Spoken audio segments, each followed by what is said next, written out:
talking some big injury news now. Titans All-Pro running back Derrick Henry is undergoing foot surgery this morning. 6 to 10 weeks, the timeline for Henry. Meanwhile, in New Orleans, Sean Payton announcing it is a torn ACL for Jameis Winston. He will miss the remainder of the season. Tennessee signing future Hall of Famer Adrian Peterson to fill the void left by King Henry, while New Orleans seems to be staying in-house with Taysom Hill or Trevor Siemian under center. So, Broussard, what do you think is the bigger injury, Derrick Henry or Jameis Winston?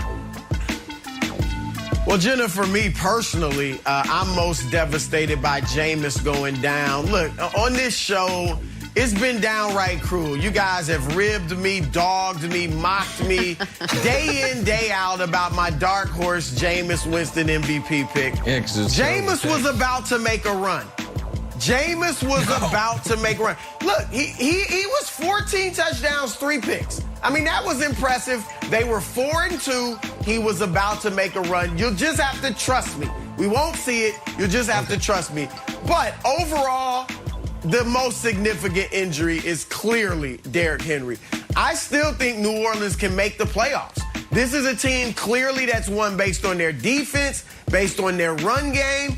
And Taysom Hill, if he stays healthy, he can fit right into that and dink and dunk and have the running game going. So they could still make the playoffs if Taysom Hill's healthy. Derrick Henry, on the other hand, obviously the entire Tennessee team and offense in particular was built around him. Ryan Tannehill, I know you love him, Wilds. He was your MVP pick. He's a good quarterback.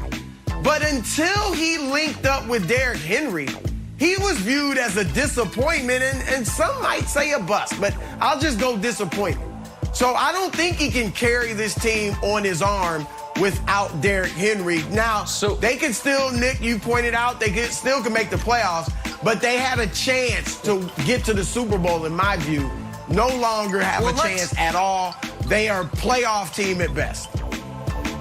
Well, let's stay on this for a second, Broussard, because I think short term, it's more damaging for the Saints. I think long term, it's more damaging for the Titans, and I'll explain it. The Titans are in the playoffs, America. They have 4 games left against Houston, Jacksonville, and Miami. If they just go 3-1 in those 4 and lose everything else on their schedule, that's 9 wins. That would mean the Colts would have to go 7-2 the rest of the way. So the Titans will be there, and Broussard, there's an outside chance that Derrick Henry would be back for the playoffs. So the reason I said long-term it's worse for the Titans is you do worry, is this the start of the carries catching up to Derrick Henry? We keep talking about, oh my God, it's unprecedented. Is this many more carries than everyone? This many more yards than everyone? And so is this the first injury of what could be multiple? And I saw a story yesterday about how once you have a Jones fracture in one foot, you're far more likely to have it in the other foot. So that's a concern for the Titans long term, even though they will guaranteed be in the playoffs this year. But the reason I wanted to stay with you on this for a second on Taysom is you can't drink this Kool-Aid as well, man. Now, maybe the Saints, because of their defense, will be able to fight and claw and scratch into the playoffs because the NFC only has 5 really, really good teams. But what Jameis was doing really well was avoiding the awful play. And Taysom Hill, on a higher percentage than any quarterback in football, his plays in a turnover or a sack. He can't avoid the awful play. He rarely makes the big play. Like, to me, the Saints are dead in the water unless they go get Phillip Rivers. And again, 5-2, they might still be able to make the playoffs, but they've got no shot of doing anything with Taysom Hill as their quarterback. You believe that, right? You're not buying that Taysom Hill could be a legitimate quarterback in this league. Look, no, I don't think he's like a long-term answer at the position. But can they win games with him the rest of the season at quarterback? Sure. They were 3-1, Nick, last year. I get it. 2 of the wins were over your beloved Atlanta Falcons, who just aren't that good. All right. But still, they went 3-1 last year with him. He completed 70% of his passes, 4 touchdowns, 2 interceptions. Like I said, what they did with Jameis was cautious football. Do that with Hill. He'll add to the running game. I definitely think they can win games with him.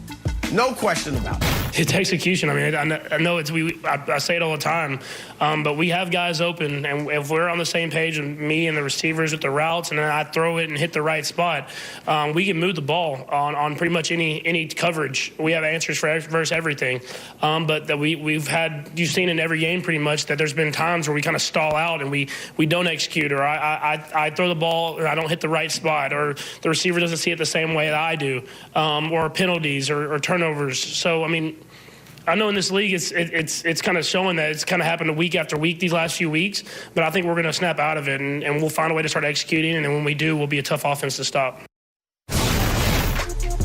You know, if I didn't know any better listening to that, I'd have thought they actually lost the game. But, Nick, they won, and a win's a win. So yeah. I have to ask, were you impressed with last night's win over the Giants, I say in my upper register?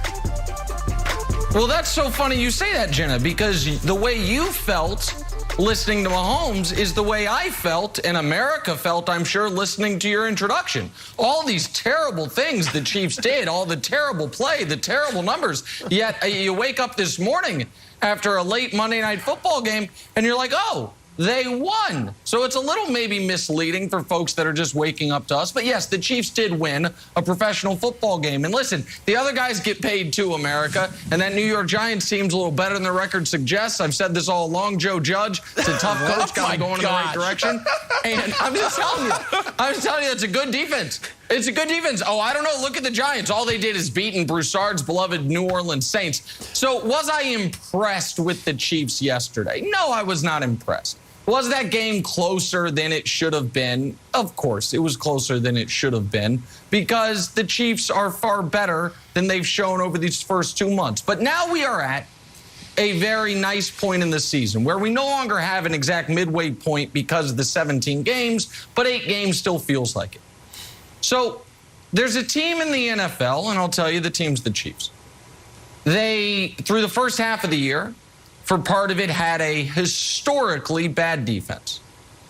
Same team is on a historically high turnover rate throughout the season. As Jenna mentioned, multiple turnovers seemingly every week. Their quarterback, who going into the year was the unanimously considered best player in football, #1 ranking on the NFL 100 list, after in his first 3 years of football was held under 21 3 times in 3 years, has been held under 21 3 times in the last 4 games. And, oh yeah, by the way, they played a brutal schedule. The Chargers, the Titans, the Ravens, the Browns, the Bills. Basically every good team in the AFC aside from the Raiders and Bengals, who are coming up later. And despite all of that, Broussard, they sit there at 4-4, a game out of first place in the division. The same number of wins as the Chargers, same number of wins as the Browns, as the Patriots, who Wilds is so excited about, who you guys explained to me yesterday about how the Patriots are dangerous. The 4-win Patriots are dangerous. And so while, Broussard, I was not impressed with the Chiefs yesterday, here's what I do know. They play the Green Bay Packers on Sunday. They are favorites in that game. Slim favorites, but favorites nonetheless. And if they win that game, then all of a sudden they're playing the Raiders for first place in the division, and all is forgotten. They somehow survived what was the worst month of defense of the Mahomes era, which was followed immediately by the worst month of offense of the Mahomes era.